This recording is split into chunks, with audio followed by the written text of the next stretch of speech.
Good morning, everybody. Paul here. Today I am going to be doing a review of a brush that I recently got. This is a Beauty & Stokes H.I.S.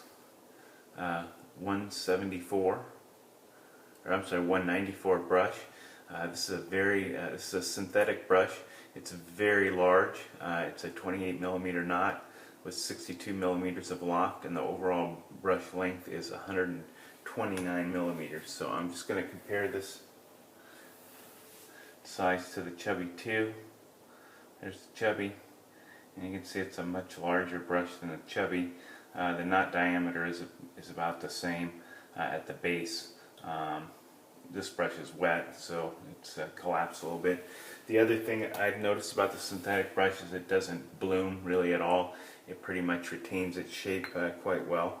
I've been meaning to try a synthetic brush for quite some time, and I recently found these on sale at the Italian Barber web shop and thought I would go ahead and give it a try. So I've pretty much been using this for the last week to try and get an idea of what I think about the brush.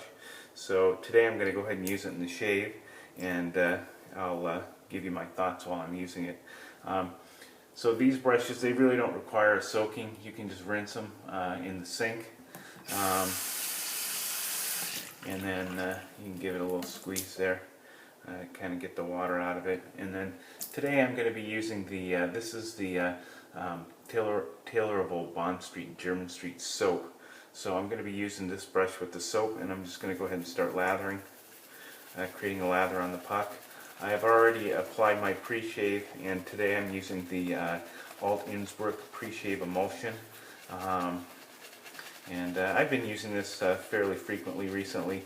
Although I'm not real keen on the scent of it, and I do like the regular Alt Innsbruck scent, this just seems more musty to me. But I do like the way that it makes the beard stand up and the way it feels on the face. So I'm just shook the water out of the brush, and I'm just creating a nice kind of creamy thick lather on the puck. And then I'll go ahead and lather this on my face, and we'll see how the brush performs. So the soap, I know some people have asked about Tailorable Bond Street soaps. I've always had good luck with them. I have the sandalwood and this one, and both really work quite well.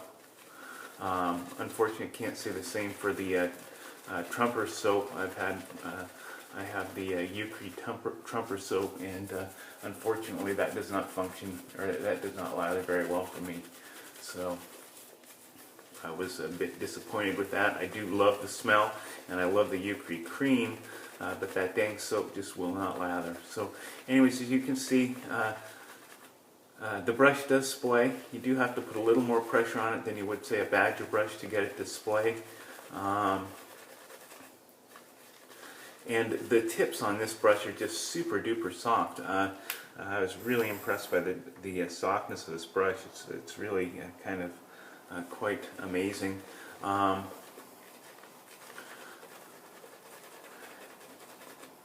I've been really happy with the performance of the brush. To be honest with you, it seems to form a nice lather, and it's not a lather hog at all. Releases the lather nicely, and really seems to function and work quite well. It is a little bit awkward with this big huge brush, face lathering with it, but I've actually gotten kind of used to it after using it for pretty much a solid week. And I've been pretty happy with it. I will say I am still partial to animal hair brushes. I love Badger brushes. I love my Badger brushes. But this is a nice alternative, something different. And I think for people that are vegan or whatever, don't like using animal hair, this is a good option for them. I think this company does make some smaller brushes. This is really the only synthetic. This is really the only quality synthetic brush I've used. I have used a L'Occitane synthetic travel brush, which really is basically only useful for face lathering. It's super duper prickly. There's very little flex in the bristles, and it's pretty uncomfortable to face lather with. So I'm going to go ahead and get started. So there's the brush. I'm just going to put it in my scuttle and just keep the lather warm. And today I'm using a Gillette super adjustable.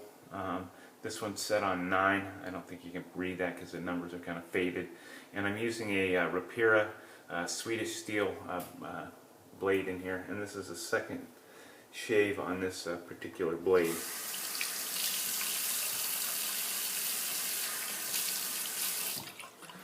So go ahead and get started.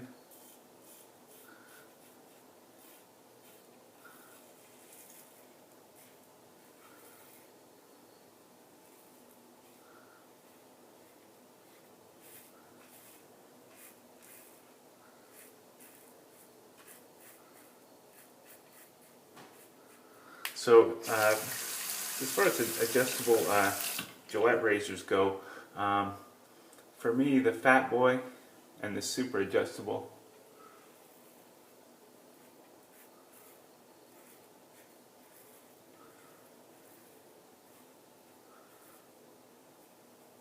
seem to work the best. I'm not sure. My Slim is a little bit more unreliable. I've gotten some decent shaves with it, but I've also gotten some, kind of just so-so shaves with it. So for whatever reason, my Slim just doesn't agree with me quite as well as the super adjustable and the Fat Boy. So I'll go ahead and just apply some lather here for a second pass.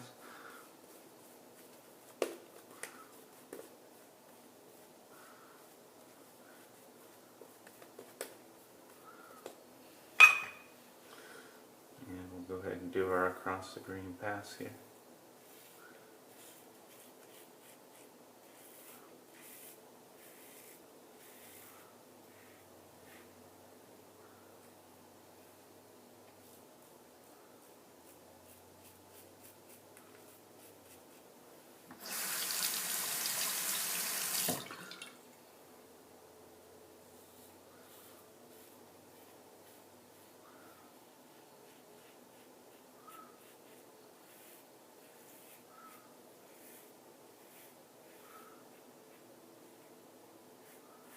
So as you can see, the Jermyn St soap seems to lather pretty well. And again, as I've noted before, I have very hard water. So if I can lather it, I'm sure most people can probably lather this soap without any problem. And I really love the smell of the Jermyn St line. Both the cream and the soap, aftershave balm, all smell just really wonderful to me.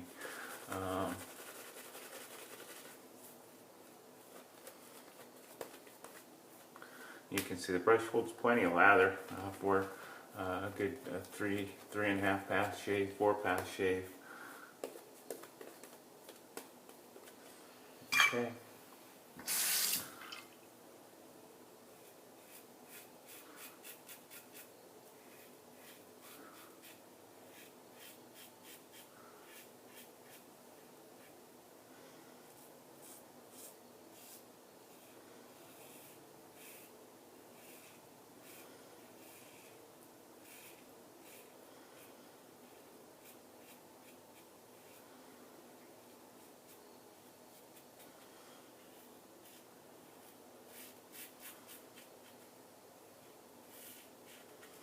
So the Rapira Swedish Steel blades for me are pretty good. They seem to be nice and smooth and work quite well.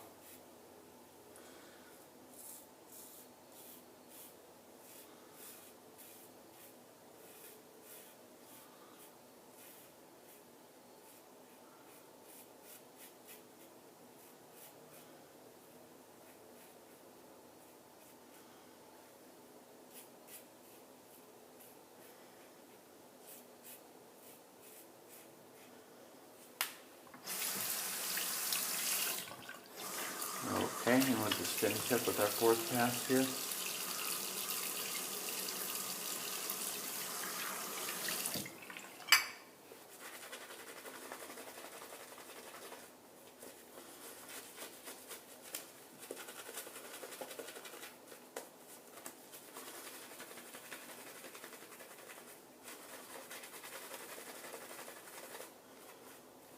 I'm just going to add a wee bit more water here to this lather.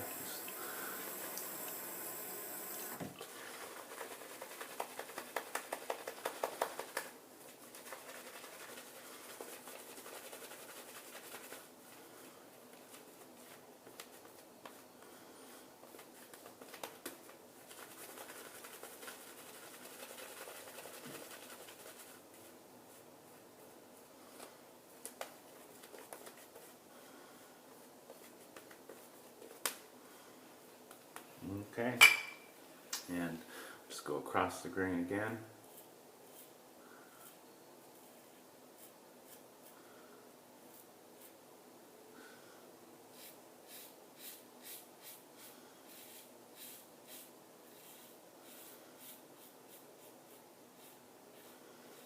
And then on the neck we're going to go against the grain.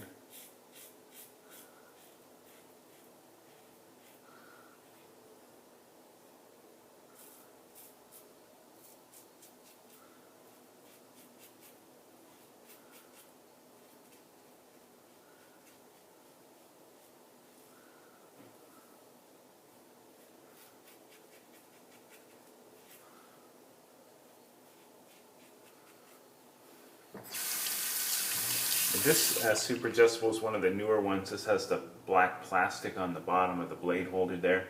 It's got a nice weight to it nonetheless. So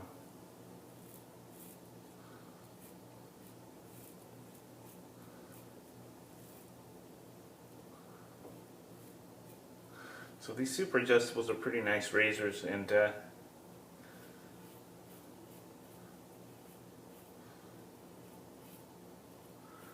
they don't seem to command the same high prices as the Fat Boys and even the Slims. So if you're wanting to try a Gillette adjustable razor, one of the super adjustables may be a more cost-effective way to dip your foot into that market. See if you kind of like that style of razor, and before you go with a Fat Boy or a Slim.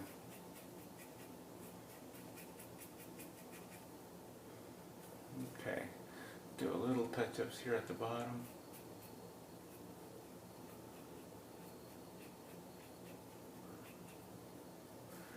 Pretty good there. I think maybe just a few little touch-ups over here, and we're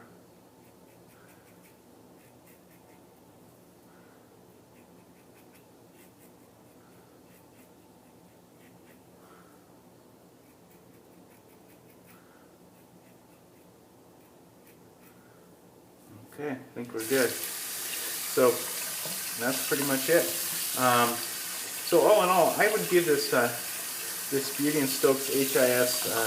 794 synthetic brush a thumbs up. It's a good brush, and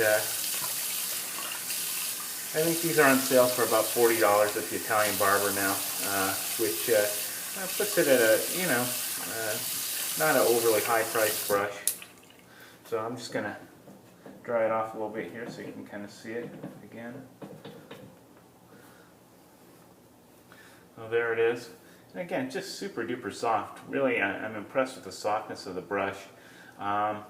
Still, would I switch to using this exclusively over Badger? No, but it's a good alternative. And one thing I have noticed, it does, even though it's a big knot, it does seem to dry pretty fast. So if you have room in your luggage for a monster like this, I think it would be great. As a travel brush, just because it seems to dry faster. The other thing about it is that I have used this for bowl lathering and face lathering, and when I first got it and started using it, I thought, wow, this would be really good for bowl lathering.